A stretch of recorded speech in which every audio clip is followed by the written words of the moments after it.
ಇವತ್ತು ನಾನು ನಿಮಗೆ ಒಂದು ಸ್ಪೆಷಲ್ ಆಗಿರೋಂಥ ಮಸಾಲ ಉಪ್ಪಿಟ್ಟು ರೆಸಿಪಿ ತೋರ್ಸಕ್ಕೆ ಬಂದಿದ್ದೀನಿ.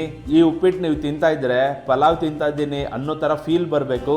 ಗಟ್ಟಿ ಚಟ್ನಿ ಮನೇಲಿ ಮಾಡ್ಕೋತೀವಲ್ಲ ಆ ರೀತಿ ರುಬ್ಕೋಬೇಕು. ಇದನ್ನ ಕಂಪ್ಲೇಂಟ್ ಮಾಡ್ತಾರೆ ಎಲ್ಲರೂ, ಕಾಂಕ್ರೀಟು ಬೆಳಗ್ಗೆ ತಿನ್ಬಿಟ್ರೆ ರಾತ್ರಿವರೆಗೂ ಹಸುವೆ ಆಗಲ್ಲ ಅಂತ. ಸೊ ಅದನ್ನ ಹೋಗ್ಸೋದಕ್ಕೆ 1 ಸ್ಪೂನ್ ಆಗೋಷ್ಟು ನಿಧಾನಕ್ಕೆ ಹಾಕೊಳ್ಳುವಾಗ ನೀರು ಕುದಿಯೋ ಹಂತಕ್ಕೆ ಬಂದಿದೆ. ಈಗ ರವೆ ಹಾಕುವಂಥ ಸಮಯ. ಸ್ನೇಹಿತರೆ ನಮಸ್ಕಾರ, ಅಡುಗೆ ಮಾಸ್ಟರ್ ಚಾನಲ್ಗೆ ನಿಮ್ಮೆಲ್ಲರಿಗೂ ಸ್ವಾಗತ. ನಾನು ನಿಮ್ಮ ಪ್ರೀತಿಯ ಶ್ರೀಕಾಂತ್. ಇವತ್ತು ನಾನು ನಿಮಗೆ ಒಂದು ಸ್ಪೆಷಲ್ ಆಗಿರೋಂಥ ಮಸಾಲ ಉಪ್ಪಿಟ್ಟು ರೆಸಿಪಿ ತೋರ್ಸಕ್ಕೆ ಬಂದಿದ್ದೀನಿ. ಬಹಳ ಅದ್ಭುತವಾಗಿರುತ್ತೆ. ಈ ಉಪ್ಪಿಟ್ಟು ನೀವು ತಿಂತಾ ಇದ್ರೆ ಪಲಾವ್ ತಿಂತಾ ಇದ್ದೀನಿ ಅನ್ನೋ ಥರ ಫೀಲ್ ಬರಬೇಕು. ಆ ರೀತಿ ಮನೆಯಲ್ಲಿ ಹೇಗೆ ಉಪ್ಪಿಟ್ಟು ಮಾಡೋದು ನಾವು ಇವತ್ತು ನೋಡೋಣ. ಸೊ ತಡ ಮಾಡೋದು ಬೇಡ, ಬನ್ನಿ ಶುರು ಮಾಡೋಣ ಮಸಾಲ ಉಪ್ಪಿಟ್ಟು ಮಾಡೋ ರೆಸಿಪಿನ. ಮೊದಲಿಗೆ ಒಂದು ಕೈ ಪಾತ್ರೆ ತೊಗೊಂಡಿದ್ದೀನಿ. ಅದಕ್ಕೆ ನೀರು ಹಾಕ್ಕೊಳ್ಳೋಣ. ನೀರನ್ನು ಪಕ್ಕಕ್ಕೆ ಕುದಿಯೋದಕ್ಕೆ ಇಡೋಣ. ನಾನು ಈ ಕಪ್ಪಲ್ಲಿ 2 ಕಪ್ ಆಗೋಷ್ಟು ಬನ್ಸಿರವೆ ತೊಗೊಂಡಿದ್ದೀನಿ. ಬನ್ಸಿರವೆ ಲೈಟಾಗಿ ಬೆಚ್ಚಗಾಗೋ ಥರ ಹುರ್ಕೊಂಡಿದ್ದೀನಿ. 1 ಕಪ್ ರವೆಗೆ 3 ಕಪ್ ನೀರು ಹಾಕ್ಕೊಳ್ಳೋಣ. ಸೊ ನಾನು ಇಲ್ಲಿ 2 ಕಪ್ ರವೆ ತೊಗೊಂಡಿದ್ದೀನಿ, ಹಾಗಾಗಿ 6 ಕಪ್ಪು ನೀರು ಹಾಕ್ಕೊಳ್ತಾ ಇದ್ದೀನಿ. 2 ಆಗಿದೆ. 3 4 5 6 ಕಪ್ಪು ನೀರು ತೊಗೊಂಡಿದ್ದೀನಿ. ಇದಕ್ಕೆ ಒಂದು ಸ್ವಲ್ಪ ರಿಚ್ಚಾಗಿ ಕಾಣಿಸ್ಲಿ ಅಂತ ಒಂದು ಅರ್ಧ ಕಪ್ ಆಗೋಷ್ಟು ಬಟಾಣಿ ತೊಗೊಂಡಿದ್ದೀನಿ. ನೀರು ಕುದಿಯುವಂಥ ಸಮಯದಲ್ಲಿ ಬಟಾಣಿ ಕೂಡ ಬೆಂದು ಬಿಡುತ್ತೆ. ಸೊ ಬಟಾಣಿನ ನಾನು ಆ ನೀರಿಗೆ ಹಾಕೋತಾ ಇದ್ದೀನಿ. ಬಟಾಣಿಗೆ ಎಷ್ಟು ಬೇಕೋ ಅಷ್ಟು ಮಾತ್ರ ಒಂಚೂರು ಉಪ್ಪು ಹಾಕೋತಾ ಇದ್ದೀನಿ ನೀರಿಗೆ. ಬಟಾಣಿ ಬೇಯುತ್ತಲ್ಲ, ಸೊ ಬರೀ ಬಟಾಣಿ ತಿಂದರೆ ಉಪ್ಪಿಲ್ಲ ಅಂತ ಅನ್ನಿಸ್ಬಾರ್ದು. ಹಾಗಾಗಿ ಬಟಾಣಿಗೆ ಎಷ್ಟು ಬೇಕೋ ಅಷ್ಟು ಮಾತ್ರ ಉಪ್ಪು ಹಾಕೋತಾ ಇದ್ದೀನಿ. ಇದನ್ನು ಪಕ್ಕಕ್ಕೆ ಶಿಫ್ಟ್ ಮಾಡ್ಕೊಳ್ಳೋಣ. ದೇವರನ್ನು ಸ್ಮರಿಸ್ಕೊಳ್ತಾ ಒಲೆ ಅಂಟಿಸೋಣ. ಮನಸ್ಸು ಮುಟ್ಟುವಂತಹ ಪ್ರಸಾದದ ರುಚಿ ಈಗ ಪ್ರತಿದಿನ ನಿಮ್ಮ ತಟ್ಟೆಯಲ್ಲಿ. ಸತ್ವ ಪುಳಿಯೋಗರೆ ಗೊಜ್ಜು ಈಗಲೇ ಆರ್ಡರ್ ಮಾಡಿ. ನೀರು ಪೂರ್ತಿ ಕುದಿಯುವಷ್ಟೊತ್ತಿಗೆ ನಾವು ಈ ಕಡೆ ಒಂದು ಮಸಾಲೆ ರುಬ್ಕೊಳ್ಳೋಣ. ಜೊತೆಗೆ ಒಗ್ಗರಣೆ ಹಾಕ್ಕೊಂಡು ರೆಡಿಯಾಗಿರೋಣ.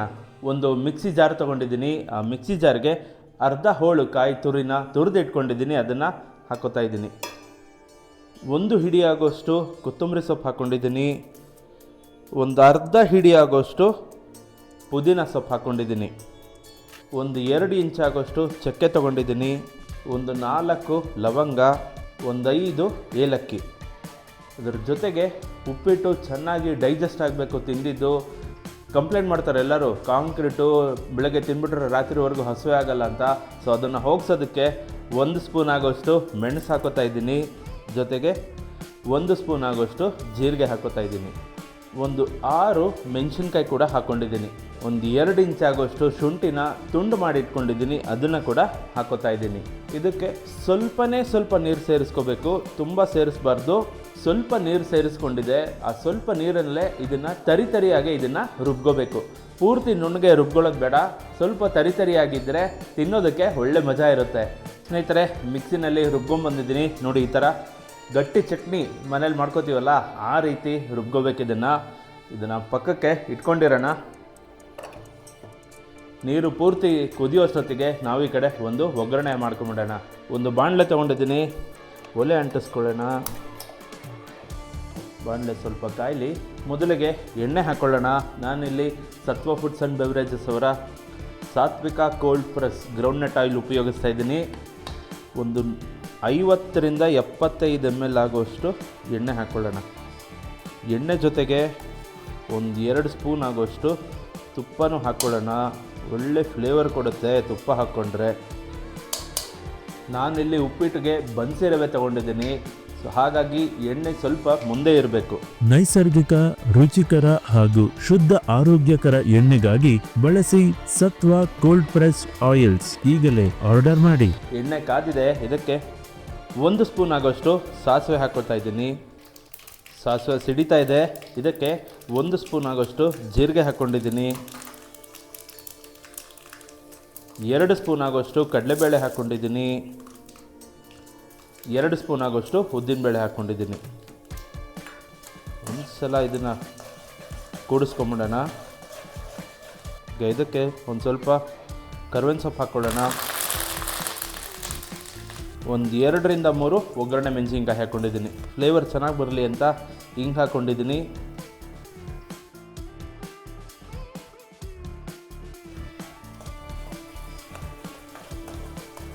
ಉಪ್ಪಿಟ್ಟು ಸ್ವಲ್ಪ ರಿಚ್ ಆಗಿರಲಿ ಅಂತ 1 ಹಿಡಿ ಆಗೋಷ್ಟು ಗೋಡಂಬಿ ಕೂಡ ಹಾಕ್ಕೊಂಡಿದ್ದೀನಿ.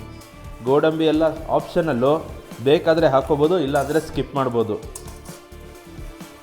ಈಗ ಇದಕ್ಕೆ ನಾನು 2 ಈರುಳ್ಳಿನ ಹಚ್ಚಿಟ್ಕೊಂಡಿದ್ದೀನಿ, ಅದನ್ನು ಹಾಕೋತಾ ಇದ್ದೀನಿ. ಹೇಗೆ ಬೇಕಾದರೂ ಹಚ್ಕೋಬೋದು ಈರುಳ್ಳಿನ. ನಾನಿಲ್ಲಿ ಸ್ವಲ್ಪ ಸಣ್ಣದಾಗಿ ಹಚ್ಕೊಂಡಿದ್ದೀನಿ. ನಿಮಗೆ ಸ್ಲೈಸ್ ಥರ ಹಾಕ್ಕೊಳ್ಳೋಕೆ ಇಷ್ಟ ಆಗುತ್ತೆ ಅಂದರೆ ಕೂಡ ಹಾಕ್ಕೋಬೋದು. ಸಾಮಾನ್ಯವಾಗಿ ಉಪ್ಪಿಟ್ಟು ಯಾರೂ ಇಷ್ಟಪಡಲ್ಲ, ಆದರೆ ಈ ಥರ ವೆರೈಟಿಯಾಗಿ ಒಂಥರ ಸ್ಪೆಷಲ್ಲಾಗಿ ಉಪ್ಪಿಟ್ಟು ಮಾಡಿಕೊಟ್ರೆ ಮನೇಲಿ ಒಂಚೂರು ಬೇಜಾರು ಮಾಡ್ಕೊಳ್ತಾರೆ, ಎಲ್ಲರೂ ತಿಂತಾರೆ. ಈರುಳ್ಳಿ ಒಂದು ಅರ್ಧ ಫ್ರೈ ಆಗಿದೆ. ಇದಕ್ಕೆ ಒಂದು ಸ್ವಲ್ಪ ಅರಿಶಿನ ಹಾಕ್ಕೊಳ್ಳೋಣ. ಆರೋಗ್ಯಕ್ಕೂ ಒಳ್ಳೆಯದು ಮತ್ತು ಉಪ್ಪಿಟ್ಟದು ಕಲ್ಲರ್ ಕೂಡ ತುಂಬ ಚೆನ್ನಾಗಿ ಬರುತ್ತೆ. ಈರುಳ್ಳಿ ಚೆನ್ನಾಗಿ ಫ್ರೈ ಆಗಿದೆ. ಈಗ ಇದಕ್ಕೆ 2 ಟೊಮೆಟೊನ ಹಚ್ಚಿಟ್ಕೊಂಡಿದ್ದೀನಿ, ಅದನ್ನು ಹಾಕೋತಾ ಇದ್ದೀನಿ. ಬೇರೆ ಏನು ತರಕಾರಿನೂ ತೊಗೊಂಡಿಲ್ಲ, ಈರುಳ್ಳಿ ಟೊಮೆಟೊ 2 ಮತ್ತು ನಾವು ಹಾಕಿರೋಂಥ ಮಸಾಲೆಗಳು ಬಹಳ ಅದ್ಭುತವಾಗಿ ಬರುತ್ತೆ. ಮಕ್ಕಳೆಲ್ಲ ಇದ್ದರೆ ಮನೇಲಿ ಇಷ್ಟಪಟ್ಟು ತಿಂತಾರೆ ಅಂತ ಗೋಡಂಬಿ ಮತ್ತು ಬಟಾಣಿ ಹಾಕ್ಕೊಂಡಿದ್ದೀನಿ ಅಷ್ಟೇ. ಸ್ನೇಹಿತರೆ, ಟೊಮೆಟೊ ಈರುಳ್ಳಿ ಚೆನ್ನಾಗಿ ಫ್ರೈ ಆಗಿದೆ. ಈಗ ಇದಕ್ಕೆ ನಾವು ರುಬ್ಕೊಂಡಿದ್ವಲ್ಲ ಮಸಾಲೆ, ಅದನ್ನು ಹಾಕ್ಕೊಳ್ಳೋಣ.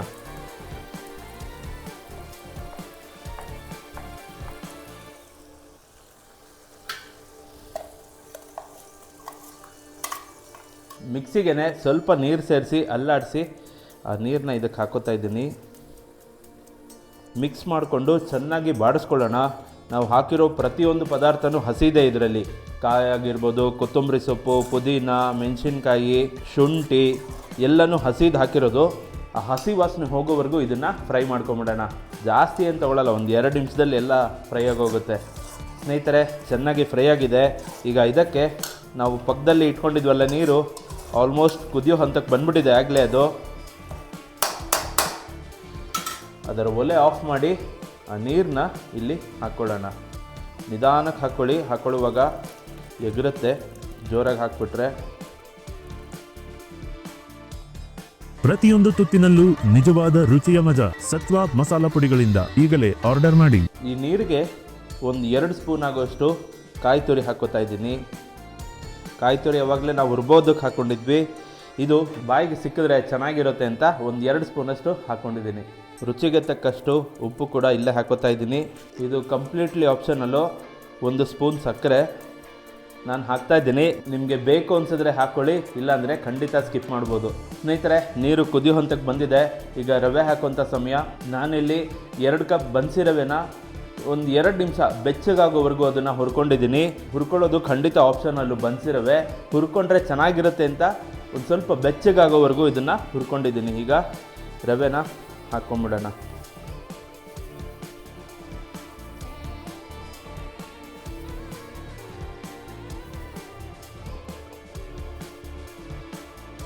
ರವೆ ಹಾಕಿದ್ಮೇಲೆ ಉರಿ ಸಣ್ಣ ಮಾಡ್ಕೊಳ್ಳಿ, ಇಲ್ಲಾಂದರೆ ಎಗರೋದಕ್ಕೆ ಶುರುವಾಗುತ್ತೆ. ಈಗ ಇದಕ್ಕೆ ನಾನು 1 ನಿಂಬೆಹಣ್ಣಿನ ರಸ ಹಿಂಡ್ತಾ ಇದ್ದೀನಿ. ನಿಮಗೆ ಬೇಕು ಅನಿಸಿದ್ರೆ 1 ಪೂರ್ತಿ ಹಿಂಡ್ಕೊಳ್ಳಿ, ಇಲ್ಲಾಂದರೆ ಅರ್ಧ ಹಿಂಡ್ಕೊಂಡ್ರೂ ಸಾಕಾಗುತ್ತೆ. 1 ನಿಂಬೆಹಣ್ಣು ರಸ ಹಾಕಿದ್ರೆ ಹುಳಿಯಾಗಿ ತುಂಬ ಚೆನ್ನಾಗಿರುತ್ತೆ. ಹಾಗಾಗಿ ನಾನು 1 ನಿಂಬೆಹಣ್ಣಿನ ರಸ ಹಾಕೋತಾ ಇದ್ದೀನಿ. ಒಂದು ಸ್ವಲ್ಪ ಮೇಲ್ಗಡೆ ಕೊತ್ತಂಬರಿ ಸೊಪ್ಪು ಹಾಕ್ತಾಯಿದ್ದೀನಿ.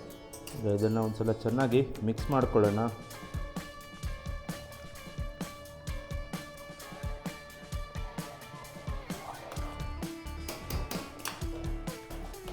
ಸ್ನೇಹಿತರೆ, ಚೆನ್ನಾಗಿ ಕೂಡಿಸಿದ್ದಾಗಿದೆ. ನಾವು ಮಾಡಿರೋಂಥ ಮಸಾಲೆ ಉಪ್ಪಿಟ್ಟು ರೆಡಿಯಾಗೋಯ್ತು. ಒಲೆ ಆಫ್ ಮಾಡಿ ಈಗ ಒಂದು 10 ನಿಮಿಷ ಇದು ಸೆಟ್ ಆಗಲಿ ಅಂತ ಬಿಟ್ಟಿರೋಣ. ಒಂದು 10 ನಿಮಿಷ ಆದಮೇಲೆ ಒಂದು ಸಲ ಮಿಕ್ಸ್ ಮಾಡಿ ಹೇಗೆ ಬಂದಿದೆ ರುಚಿ ನೋಡೋಣ. ಸ್ನೇಹಿತರೆ, ಒಂದು 10 ನಿಮಿಷ ಸೆಟ್ ಆಗಲಿ ಅಂತ ಬಿಟ್ಟಿದ್ದೆ. ಒಂದು ಸಲ ಮಿಕ್ಸ್ ಮಾಡಿ ನೋಡೋಣ ಹೇಗಾಗಿದೆ ಅಂತ. ಸೂಪರ್ ನೋಡಿ, ಪರ್ಫೆಕ್ಟಾಗಿ ರವೆ ಎಲ್ಲ ಬೆಂದಿದೆ. ಪರಿಮಳ ಅಂತೂ ಅದ್ಭುತವಾಗಿ ಬರ್ತಾಯಿದೆ. ರುಬ್ಬು ಹಾಕಿದ್ವಲ್ಲ ಮಸಾಲೆ, ಸೂಪರಾಗಿ ಬರ್ತಾಯಿದೆ. ಒಂದು ಸಲ ಈಗ ಇದನ್ನು ರುಚಿ ನೋಡೋಣ ಹೇಗೆ ಬಂದಿದೆ ಅಂತ. ಸ್ನೇಹಿತರೆ, ಉಪ್ಪಿಟ್ಟು, ಮಸಾಲೆ ಉಪ್ಪಿಟ್ಟು, ಬರೀ ಉಪ್ಪಿಟ್ಟಲ್ಲ, ಕಲರ್ಫುಲ್ಲಾಗಿ ಅದ್ಭುತವಾಗಿ ಬಂದಿದೆ. ಥರ ಗ್ರೀನಿಶ್ ಯೆಲ್ಲೋ, ನಾವೇನು ಹಾಕಿದ್ವಲ್ಲ ಕೊತ್ತಂಬರಿ ಸೊಪ್ಪು, ಪುದೀನ, ಅದರಿಂದ ಗ್ರೀನ್ ಕಲರು, ಅರಿಶಿನ ಹಾಕಿದ್ವಲ್ಲ ಅದರಿಂದ ಯೆಲ್ಲೋ ಕಲರು, ಎರಡು ಮಿಕ್ಸಾಗಿ ಒಂಥರ ಗ್ರೀನಿಶ್ ಯೆಲ್ಲೋ, ಬಹಳ ಅದ್ಭುತವಾಗಿ ಬಂದಿದೆ. ಪರಿಮಳ, ಆ ಮಿಕ್ಸಿಲಿ ಮಸಾಲೆ ರುಬ್ಬಿ ತೊಗೊಂಡ್ಬಂದು ಇಟ್ಟನಲ್ಲ, ಅವಾಗಲಿಂದನೇ ಅದರ ಪರಿಮಳ ಶುರುವಾಗೋಗಿತ್ತು. ಒಂದ್ಸಲ ಇದನ್ನು ರುಚಿ ನೋಡೋಣ ಹೇಗಿದೆ ಅಂತ. ಮನಸ್ಸು ಮುಟ್ಟುವಂತಹ ಪ್ರಸಾದದ ರುಚಿ ಈಗ ಪ್ರತಿದಿನ ನಿಮ್ಮ ತಟ್ಟೆಯಲ್ಲಿ. ಸತ್ವ ಪುಳಿಯೋಗರೆ ಗೊಜ್ಜು ಈಗಲೇ ಆರ್ಡರ್ ಮಾಡಿ.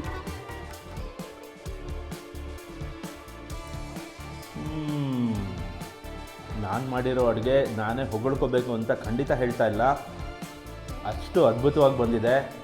ಆ ರುಬ್ಬ ಹಾಕಿದ್ವಲ್ಲ ಮಸಾಲೆ, ಪುದೀನ ಫ್ಲೇವರು, ಆ ಲವಂಗ ಚಕ್ಕೆ ಫ್ಲೇವರು ಅದ್ಭುತವಾಗಿ ಬಂದಿದೆ.